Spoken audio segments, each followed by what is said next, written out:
fortalecimiento de la ciudadanía, análisis de la influencia de la acción, política sobre lo comunitario, quienes nos representan y sus acciones, planes y percepciones a través de sus palabras.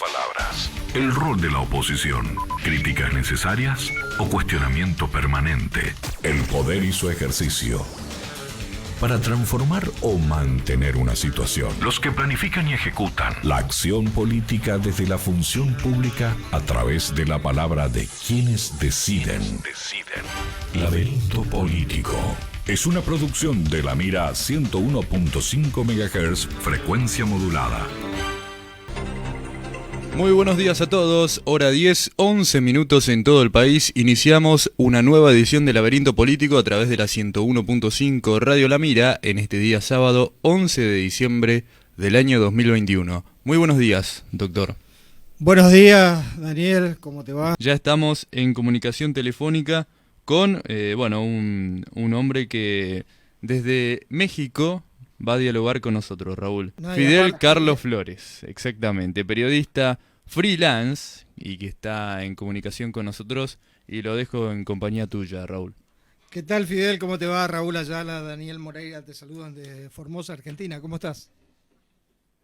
Hola, Raúl Ayala, Daniel Moreira, un gusto saludarlo y a través de ustedes a todo el auditorio de Formosa, Argentina. Bueno, el país de México fue muy diverso por su circunstancia fronteriza con Estados Unidos. Evidentemente que los conflictos, circunstancias actuales tienen distintas aristas. No sé de qué parte quieres platicar o de qué área quieres platicar.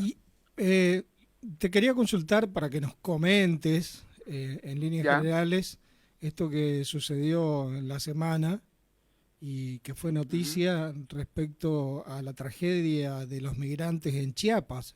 ¿Qué sucedió? Correcto. Mira, en principio hasta anoche la información oficial era de que fallecieron 55 migrantes centroamericanos que habían salido de Tapachula, Chiapas, está en la frontera sur de México, una zona roja, conflictiva, muy compleja. Me tocó estar allá un par de veces y bueno, es tremendo el drama, la crisis humanitaria que se vive ahí y sobre todo profundizada por la pandemia, ¿no? Entonces, el desempleo pues es muy evidente, la pobreza, entonces la gente literalmente cruza la frontera, te estoy hablando de El Salvador, de Guatemala, y bueno, forman caravanas que vienen rumbo a la capital y de aquí pasan hacia el norte, esa es la idea. Sí. Y bueno, vienen en caravanas aproximadas de 5.000, 6.000 personas, entonces, y no es una sola, vienen una tras otra, entonces, ese es un conflicto para el Instituto Nacional de Migración de México. Bueno, desde ayer la Guardia Nacional se enfrentaba con ellos precisamente para evitar que frenen camiones, el peligro es para ellos porque se pueden caer. Vienen menores de edad, mujeres, personas mayores, en fin, una desesperación y una crisis tremenda. Toman casetas para eso donde se hace el pago para poder transitar y bueno, ahí aprovechan y se suben, ¿no? Esto estoy hablando de la última caravana que estaba en Puebla y bueno, la idea era llegar aquí a Ciudad de México, hoy deben estar ya aquí. Entonces, en ese contexto, pues se dio esta tragedia y actualmente las autoridades están tratando de dar con esta banda, porque son bandas, les llaman polleros aquí, es una red criminal que trafica con las personas, entonces les cobran una cantidad pues importante y en este caso en particular que preguntas de esta tragedia, en un tráiler venían 150 personas a bordo, una cantidad aproximada, pero imagínate 150 personas en un accidente, pues fallecen de un solo saque 50, o 5 más que fueron falleciendo a lo largo de las horas. Entonces, esto es muy común, el mismo problema se traslada a un tren que viene del sur y que llega aquí a la zona del Estado de México, centro de la capital, para luego pasar hacia el norte, un tren que le apodan o le apodaban La Bestia. Imagínate, el nombre te dice todo, ¿no? Había gente que fallecía, las tiraban a las laderas. Me imagino y bueno, lo que deben ser las condiciones del tren. Sí, la desesperación, te digo, este es un problema. México siempre ha sido paso hacia Estados unidos, ¿no? La frontera pues es ahora se muy potencia extensa. justamente por estos países que integran lo que llamado el Triángulo Norte, Honduras, Nicaragua, Claro, El claro, Salvador. claro. Sí.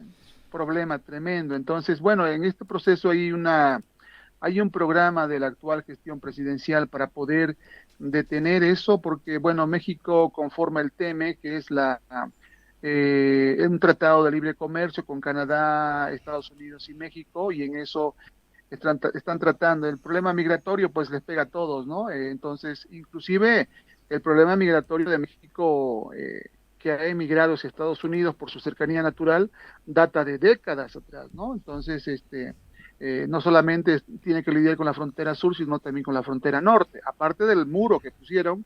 Y Sí. bueno, es una cosa pues tremenda ahí, ¿no? Entonces, esto, obviamente, la situación de México geopolíticamente es distinta, ¿no?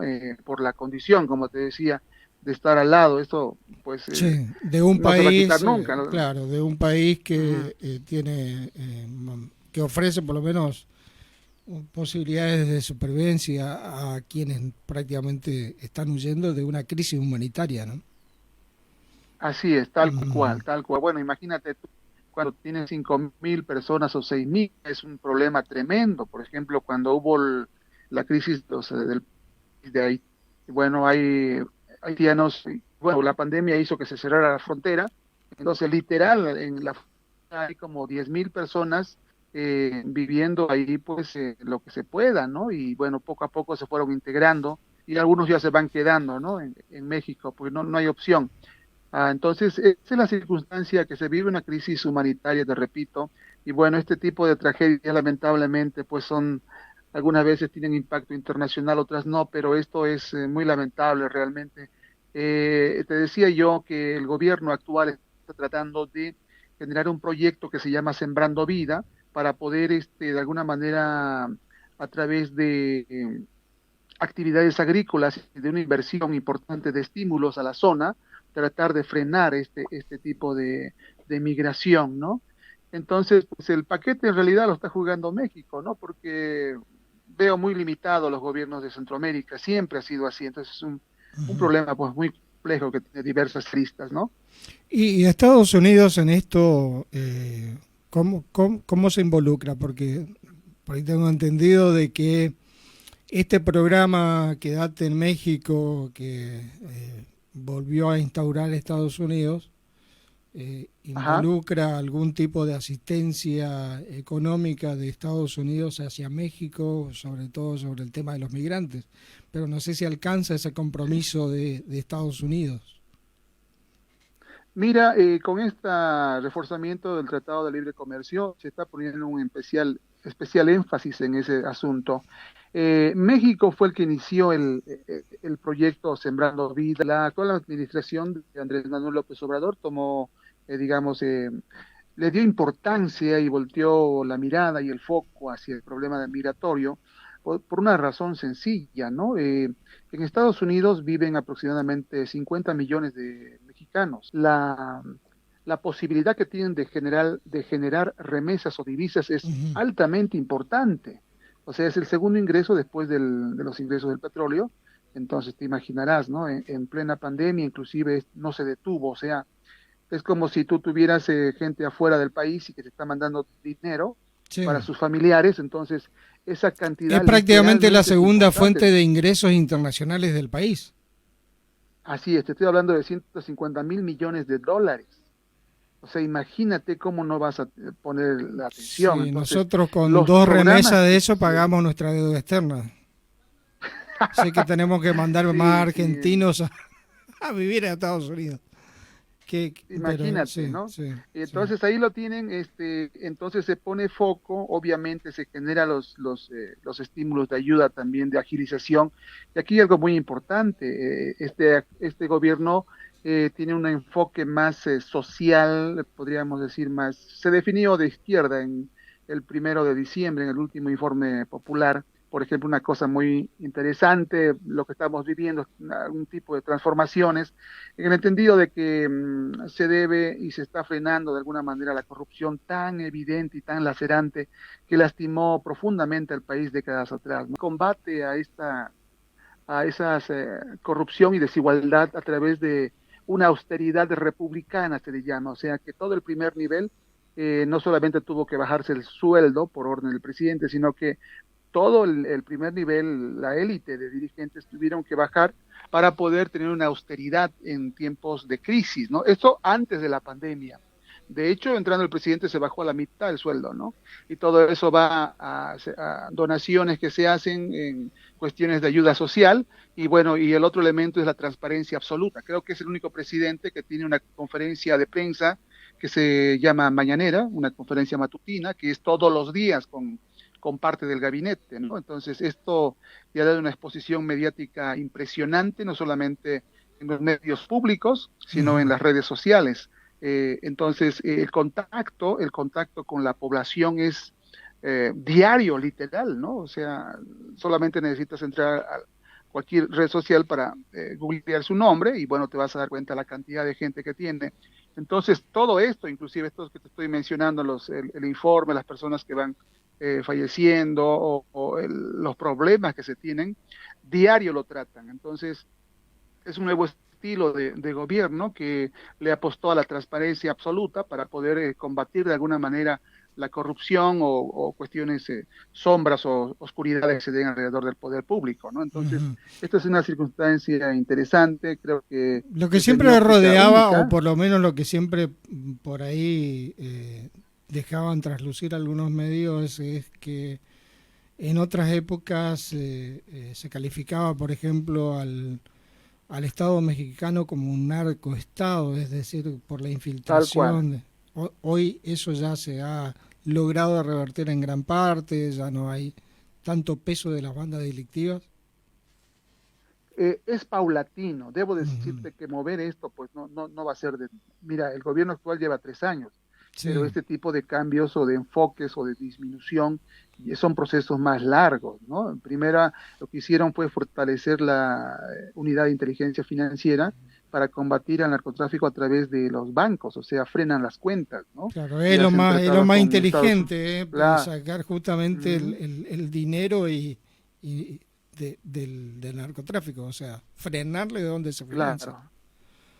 Claro, ahí le pegan donde más duele, ¿no? Claro, entonces, exactamente, sí. Pero entonces, esa es la lógica que se está manejando mucho. Evidentemente, pues es un problema como... ¿Y qué bancos son los que son bancos mexicanos o bancos internacionales los que lavan No, dinero?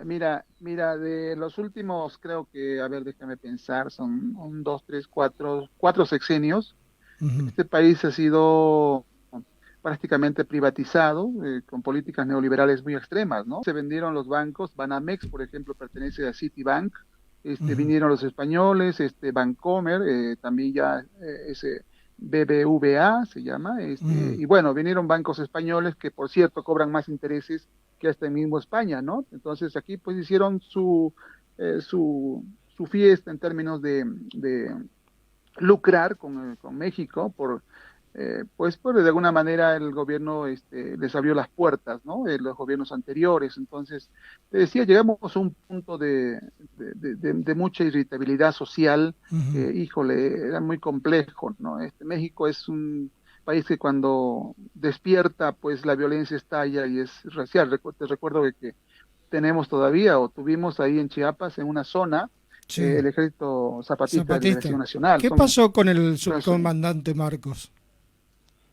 Hasta donde sabía, todavía anda ahí. Ellos están en una zona, les dieron ciertas autonomías en la zona donde están y bueno, están continuando con su proyecto de tener todas las mejoras de vida en la zona, ¿no? Chiapas era una zona muy pobre, de hecho la más pobre de México, está al sur, sí. Entonces están ahí, ahora por estos tiempos un tanto, digamos, de bajo perfil, no los escuché mucho porque hay otros problemas más complejos, no solamente la pandemia, ¿no? Esta cuestión de la migración, esta reconfiguración del mundo a través del SARS-CoV-2, ¿no? Que aquí en México se mide, por cierto.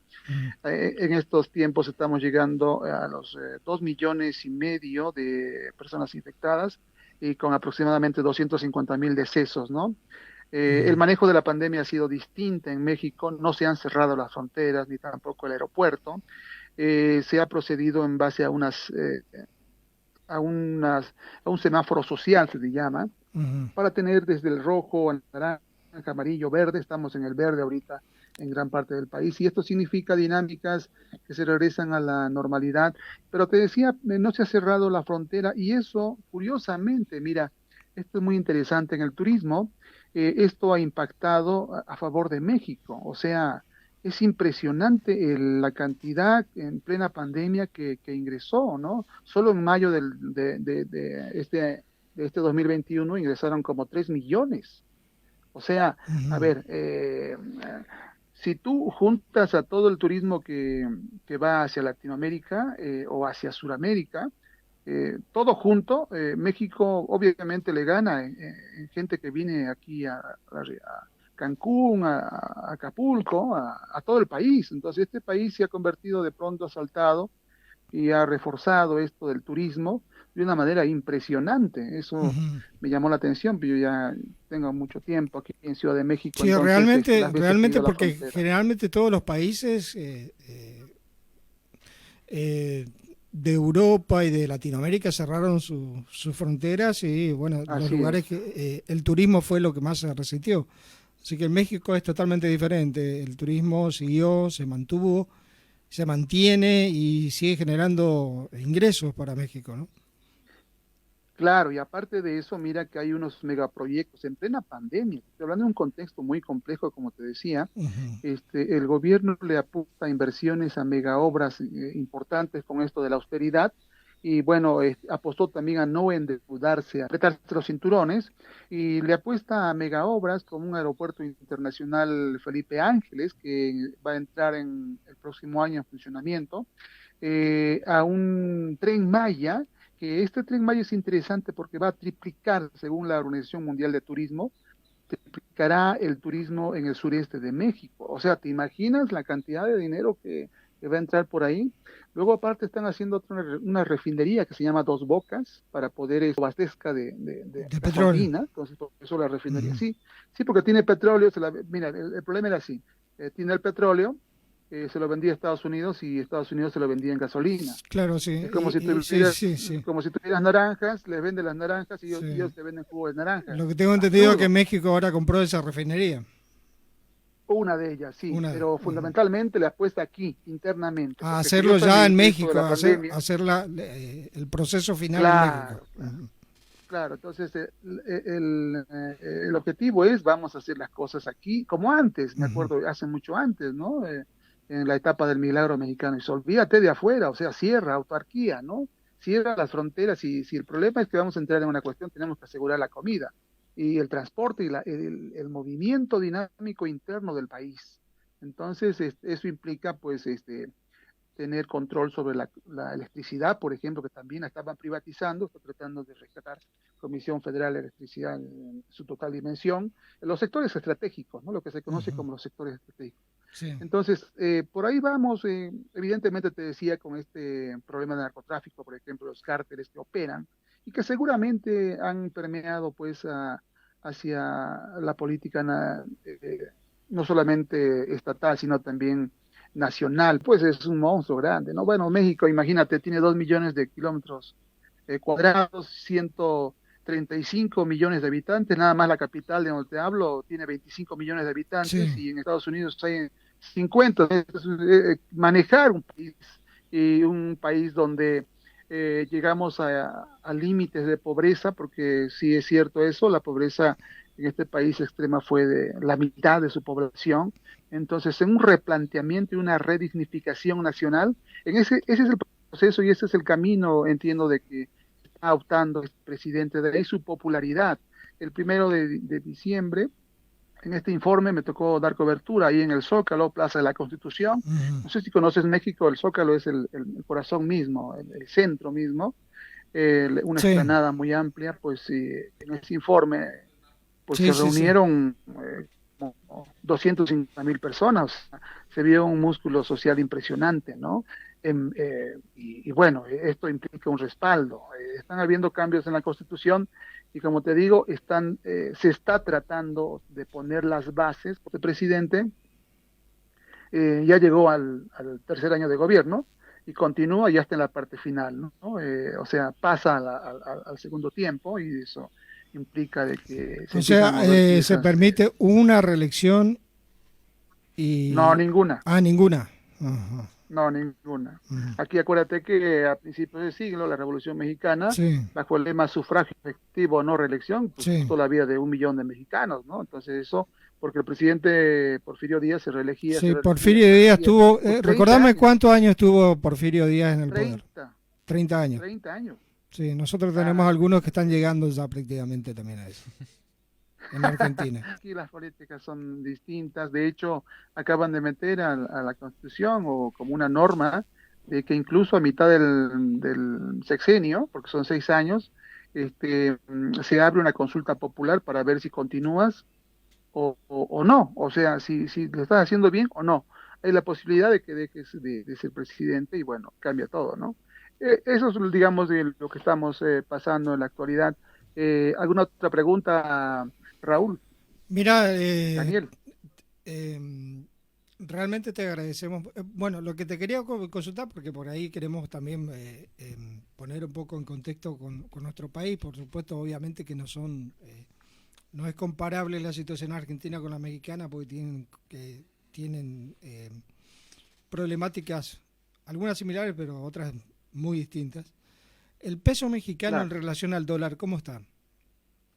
Mira, eso es interesante. Cuando subió el presidente actual en 2018, porque fue la primera vez que ganó con un 53, 54%, o sea, aquí no hay primera ni segunda vuelta, hay una sola vez, ganas con 0.1% y ganas, ¿no? Y eso te da una posibilidad, te abre la posibilidad de hacer trampa también, ¿no? Porque claro, todavía está en cuestión. Igual con segunda vuelta, eso es, en Latinoamérica, eso es, no solo en Latinoamérica, también ha pasado en Estados Unidos con el caso Trump, con Hillary Clinton. Sí, es cierto, sí, ¿no? Entonces, bueno, aquí el punto es de que cuando ingresa el presidente, bueno, este presidente que tiene como 30 años de formación política, antes fue alcalde de la Ciudad de México, tiene toda una trayectoria en la oposición, ¿no? Y no solamente eso, aparte él generó un proyecto de nación en base a sus publicaciones, debe tener como 18 libros más o menos,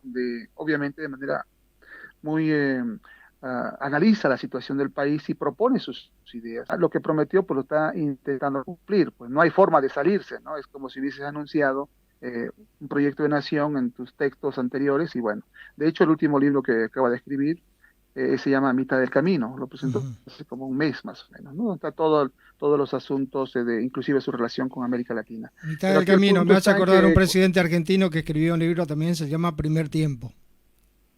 Es decir, como mira, en el fútbol, está esperando por su segundo tiempo. Órale. Bueno, oye, y entonces cuando ingresa él, pues los poderes fácticos aquí, bueno, debes entender que aquí, por ejemplo, tenemos un Carlos Slim que tiene 60 mil millones de dólares. Sí. O sea, los ricos más. Anduvo por Argentina, anduvo por Argentina Carlos Slim, queriendo hacer algunos negocios. Uy, ese cuate, mano. Y después de que cuando un gran amigo. Yo por ahí lo llamo y le pido algunos dólares y no tiene ningún problema. Oye, imagínate 60 mil, en su momento andaba cercano a Bill Gates, o sea, ¿te imaginas sí. lo que son 60 mil millones de dólares? Y no solamente eso, la verdad es que no me hago la idea de cómo serían, pero bueno. No. Te pueden comprar un país con todo y gente y deuda, ¿no? Es horrible, ¿no? O sea, digo, en términos de desigualdad. Sí. Pero cuando ingresó el presidente López Obrador, obviamente, pues el estigma de que se iba a ser Venezuela, de que se iba a ser un país comunista, que era un peligro para México, pues nada de eso ocurrió, ¿no? En principio México nunca puede ser comunista ni tener políticas así extremas porque pues está al lado de Estados Unidos, ¿no? Claro. Y aparte por cuestión natural, México es Norteamérica, pues está con Canadá y México y Estados Unidos, o sea, tienen el tratado comercial es el más importante, un presidente muy visionario en ese sentido, que se lleva muy bien actualmente con el presidente Biden. Entonces, pero te decía, cuando ingresa bajo ese estigma, pues nada de eso ha ocurrido. Él cuando ingresa, el peso mexicano estaba 21, más o menos 21 pesos por un dólar. Bueno, han pasado 3 años y si tú googleas el tipo de cambio sigue en 20, de hecho bajó hasta 19. 19, pero ahora está en 20, 21 por la inflación mundial, ¿no? Que andamos por 5 o 7% más o menos. O sea, en conclusión, estamos manejando, creo que desde mi óptica, obviamente, esta es una opinión personal, creo que le apostó a al no endeudamiento y al ahorro al máximo para poder canalizar ayuda social a través de distintos formatos que se hacen, y ahora algo muy importante, como las remesas significan una cantidad importante de los estadounidenses, bueno, de los mexicanos que viven en Estados Unidos para acá, lo que hizo además para canalizar los programas sociales y amarrar todo eso, está creando un banco que se llama Banco Bienestar, algo así como un banco popular. Sí, un banco de fomento. Más o menos, o sea, donde tú vas a poder depositar en Estados Unidos, obviamente con 0 comisión o muy poca comisión, porque aquí pues, las empresas se hacen dinero, Western, no sé, infinidad de empresas te cobran un dineral por las transferencias, ¿no? Entonces, está tratando de hacer eso y meter los bancos fomento popular en todos los rincones del país. Entonces, eso también está tratando de cubrir la parte de la logística para que llegue estas dinámicas, porque entiendo de que le apuesta a la demanda agregada se llama en la economía, esto de reactivar, de que te llegue dinero y tú a la vez pues lo gastes, y al gastar la otra persona también lo gasta y se genera una espiral de demanda, y eso ayuda a la producción de un país en general, ¿no? La dinámica económica de un país. Entonces, esas son las circunstancias. Respondiendo a tu pregunta, en este momento está el dólar a 20.5 más o menos, por pesos mexicanos por un dólar. Fidel, entonces, para que vos y todos los mexicanos nos envidien, nosotros tenemos, para comprar un dólar necesitamos 200 pesos argentinos. Y sumo algo más. Y 55% de inflación anual. Y 55%, qué horror. Híjole. Bueno, así que en cualquier momento vamos, conseguimos un pollero y nos vamos para la frontera. Ándale. Fidel, muchísimas gracias por este contacto. Seguramente te vamos a volver a llamar. Y bueno, si no nos encontramos, no sé si este año, pero será el año próximo. Y bueno, y te deseamos unas felices fiestas para vos, tu familia y para todos los mexicanos. Órale, para los que quieran seguir mis plataformas, escribo, hago análisis también de cuestiones económicas, políticas, en www, ¿cómo le llaman allá? W creo que le llaman, ¿no? W, sí. .saladeprensa.wordpress.com, o googlean mi nombre, Fidel Carlos Flores, por ahí ando yo en las redes también. Abrazo. Abrazo grande. Ahí estaba entonces Fidel Carlos Flores, periodista y analista político-económico de México, que, bueno, dialogó un rato largo con nosotros para marcar, ¿no? Aparte de explicarnos cosas de allá también, no pude evitar escuchar lo del 5 o 7% anual de inflación y me dio no sé, se me revolvió. Pobre mexicano, ¿no? Una convulsión interna tuve, pero bueno. ¿Qué sé yo? Hora 11:34 minutos. Pausa, ¿le parece, doctor? Por supuesto.